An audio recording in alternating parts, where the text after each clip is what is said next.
वो सेवा का अवसर बस चूकने न पावे, उसमें भगवान ही है। पर ये बहुत कठिन बात है।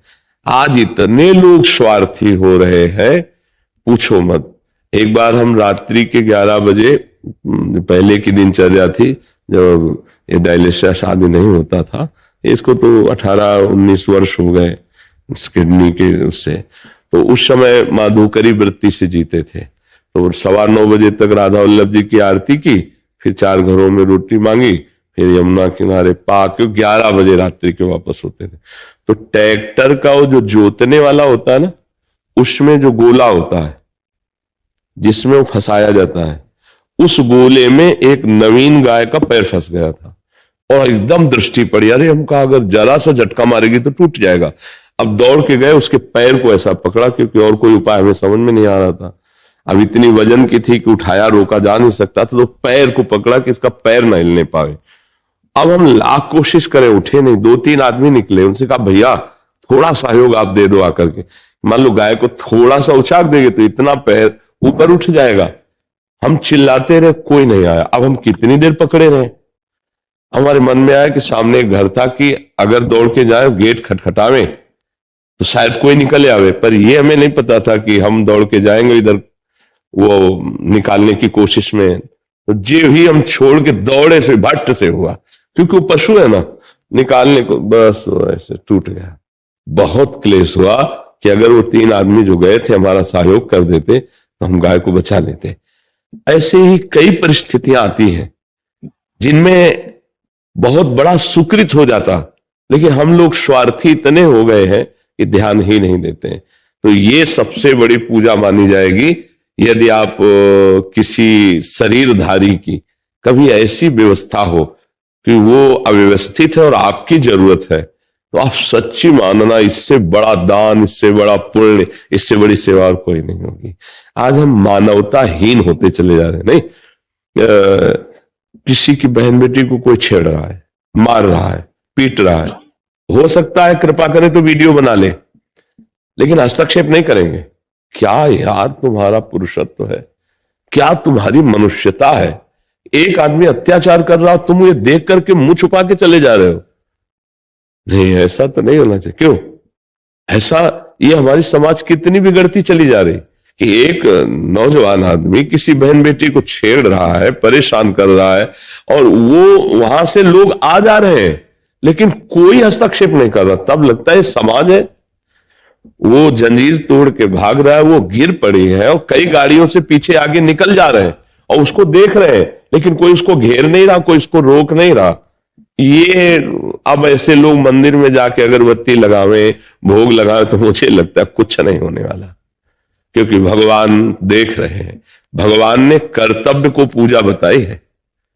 अर्जुन जी को कर्तव्य का आदेश कर रहे, युद्ध कर, कर्तव्य का आदेश। कायरता ये हो जाएगी, ये कर्तव्य नहीं होगा। हाँ, समय मिला तो मंदिर भी गए और फिर समाज में जब आए, अवसर मिला तो उनकी भी सेवा कर दी। कभी कोई भूखा प्यासा सर्दी में कांप रहा है गरीब, हम अपनी जैकेट उतारी दे दी, पहन ले भाई, मैं तो काम चला लूंगा, जब कभी फिर अवसर आएगा खरीद लूंगा, आज तो ठंडी से कांप रहा है। भगवान उसके अंदर बैठे, हो गई सेवा। तो मुझे लगता है कि देवी या देवता, इनकी तो सेवा हमें सबकी करनी ही है जितना भाव बन सके, लेकिन हमें समाज की सेवा जरूर करनी है। कोई पशु पक्षी कहीं कोई ऐसा अवसर आ जाए सेवा का तो कूद पड़े, चिंता न करे, फिर भगवान जो उसका परिणाम देंगे वो बहुत मंगलमय होता है। इन सब रूपों में भगवान ही विराजमान है, इन सब के हृदय मंदिर में भगवान विराजमान है। जी। देवीश्री मैत्री आनंद सरस्वती जी, ब्रह्मानंद आश्रम कुरुक्षेत्र। राधा राधा राधा राधे राधे महाराज जी, आपके चरणों में शत शत नमन। महाराज जी, 2004 से 2009 तक सुमिरन और स्वाध्याय चरम सीमा पर था, आनंद भी बहुत था, परंतु प्रतिकूलता आने पर वो अवस्था खो गई। वो अब लौटेगी, इसी प्रतीक्षा में तड़प रही हूँ। क्या वो लौटेगी महाराज जी? मार्गदर्शन। था में संशय था नहीं, वो है, इस पे टिकना चाहिए, इसीलिए वो चला गया, क्योंकि उससे बढ़कर कुछ लगा। सत्य समझना, साधना में साधक की जो चूक होती है, एक तरफ लक्ष्य, दूसरी तरफ त्रिभुवन का सुख है, त्रिभुवन का धर्म कर्म है। अगर लक्ष्य भूला, उससे बड़ा कुछ हुआ तो साधना में बाधा पड़ जाएगी। अब आप खोज लीजिए इसी को। एक तरफ लक्ष्य है और एक तरफ पूरा त्रिभुवन है। त्रिभुवन की राज्य लक्ष्मी देने पर भी जो अपने आराध्य देव को आधे क्षण के लिए भी ना भूले, उसे महाभागवत उपासक कहते हैं। या हमसे कोई त्रुटि हो गई, कोई वस्तु, कोई व्यक्ति, कोई स्थान, कोई पद, कोई धर्म, कोई कर्म हमारे आराध्य देव से बढ़कर हो गया, इसीलिए हमारी स्थिति बिगड़ गई। जैसे जल पीने जाए और सरोवर में सेवार हो, सेवार समझते ना, जो जल के ऊपर होता है, तो अज्ञानी तो समझेगा यहां हरा हरा है, जल है ही नहीं, लेकिन विवेकवान उसको ऐसे हटाएगा। अब हटाने मात्र से पानी पीने को नहीं मिलेगा, उसे हटाओ और हटाओ और हटाओ और हटाओ। अगर हटा के वो ऐसे किया तब तक वो सिवार ढक लेगा, समझ रहे ना। तो आपने हटाने का प्रयास किया लेकिन पूरा नहीं हटा पाए, और कोई ना कोई वस्तु, व्यक्ति, स्थान, धर्म, कर्म प्रभु से बढ़कर हो गया, उसी ने हमको गिरा दिया। इसीलिए एक श्लोक है, उसे बहुत ध्यान से, गीता जी का, सर्वधर्मान परित्यज्य मामेकम शरणम ब्रज, माम एकम शरणम ब्रज। केवल मेरा महत्व रहे बस।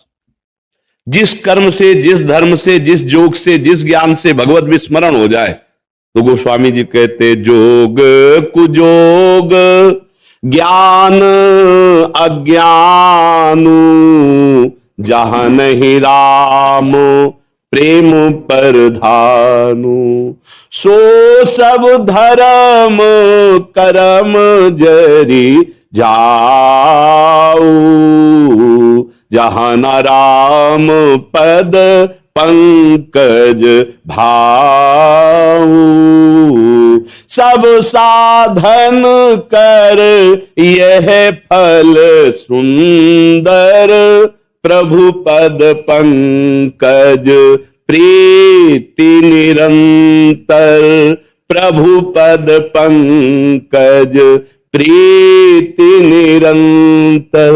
समस्त धर्म कर्म साधना का यही फल है, निरंतर मेरे आराध्य देव का चिंतन। आपने चिंतन पर महत्व नहीं किया तो ठगों ने लूट लिया। अब विवेकवान हो, आपको पता चला मेरी थैली से माल चुरा लिया गया, अब फिर समेटो और उन ठगों पर नजर रखो। वो कहीं बाहर नहीं, अपने अंदर ही है। घर के अंदर ही चोर बसे हुए हैं। हमारे अंदर ये जो षट विकार हैं, जो राग है, द्वेष है, जो मान प्रतिष्ठा की चाह है, या किसी भी तरह की साधना का आम है, ये चोर हैं। वो चुरा लेते, हम जान नहीं पाते। और परम चतुर शिरोमणि यदि गुरुदेव की आज्ञा पर है तो इन चोरों को प्रवेश ही नहीं मिल सकता। ये भी बात समझ लो। हम कहीं न कहीं उनकी आज्ञा का अवहेलनात्मक गेट खोल दिया। अब ये चोर हमारी तिजोरी से चिंतन चुरा ले गए। एक खास बात समझनी है, अगर आज्ञा पर हैं, लक्ष्मण रेखा के अंदर हैं, तो रावण चोरी नहीं कर सकता। अगर लक्ष्मण रेखा के पार हो गए तो फिर चुरा ले जाएगा। ये नाना प्रकार की दोष वृत्तियां जब तक समूल नष्ट नहीं हो जाती, तब तक साधक को हर समय सावधान रहना है। का हनुमंत विपत्ति प्रभु सोई, जब तो सुमिरन भजन। क्या विपत्ति? यही चोर मार देंगे, कहीं न कहीं फंसा देंगे, कहीं न कहीं आंतरिक वृत्ति हमारी लुट गई। इसीलिए से साधु साधक उपासक सावधान रहता है। कहीं हमारी वृत्ति प्रभु के सिवा और कहीं महत्व तो नहीं कर रही। प्रभु से बढ़कर हमारी दृष्टि में कोई नहीं है। और अगर ऐसा है तो कभी था शब्द नहीं आ सकता है, यही शब्द रहेगा। बड़ी कृपा है और उस कृपा का रसास्वादन प्रतिपल उपासक ले रहा है। हमसे चूक हो गई तो था में पहुंच गए, है को भूल गए। जो है उसको हम कैसे भूल गए? हम उसके आशिक हैं, हम उसके भक्त हैं, हम उसके उपासक कैसे भूल गए? क्या कामी कभी कामिनी का चिंतन छोड़ सकता है? क्या लोभी कभी धन का चिंतन छोड़ सकता है? ऐसे भक्त क्या कभी भगवान का चिंतन छोड़ सकता है? ज्ञानी कभी आत्मस्वरूप का विस्मरण कर सकता है? तो इसका मतलब हमसे चूक हो गई, उसको सुधारा जाए। अभी मानव देह है, सुधर सकता है। छूट गया मुश्किल हो जाएगा, पक्का। अभी है, हर गलती हर चूक सुधारने का अवसर है, और ये छूट गया तो फिर साधन बने